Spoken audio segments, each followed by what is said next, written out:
D'un pas décidé, le Premier ministre britannique et le président ukrainien arpentent les rues de Kiev entourés d'une escorte militaire.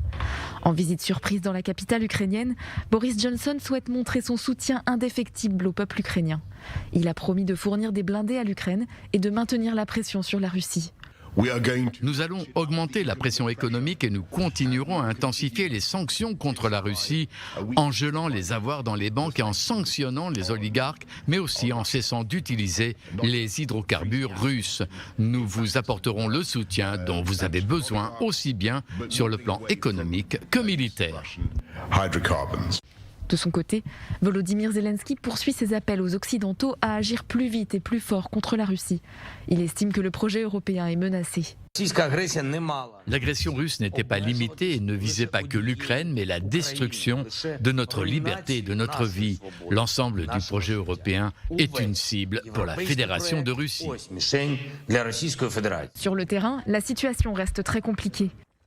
Dans la zone rurale de Barvinkov, les soldats ukrainiens fortifient leur position et creusent de nouvelles tranchées. Les bords de route ont été minés et des obstacles anti-chars sont installés à tous les carrefours. Des images satellites publiées par l'entreprise Maxar et datant du 8 avril dernier montrent des convois russes avançant vers le Donbass.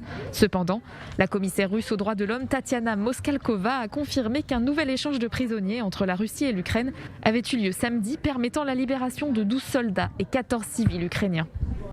Pendant ce temps, les autres populations tentent toujours d'échapper au combat.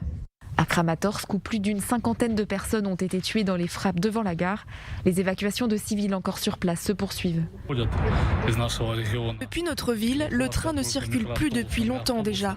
L'évacuation de notre région n'est possible que par bus et minibus. Il est impossible de vivre en ville car l'approvisionnement en eau est épisodique. L'électricité aussi, les magasins sont fermés, les communications ne fonctionnent pas. C'est comme Armageddon. De nombreux civils sont également évacués vers la Roumanie, comme le montrent ces images. Beaucoup ont pris leur décision au dernier moment, souhaitant éviter le couvre-feu décrété à Odessa à partir de samedi soir. Plus de 4,4 millions de réfugiés ukrainiens ont fui leur pays depuis l'invasion russe le 24 février, selon les chiffres du Haut Commissariat aux réfugiés. L'ONU estime par ailleurs à 7,1 millions le nombre de déplacés à l'intérieur du pays.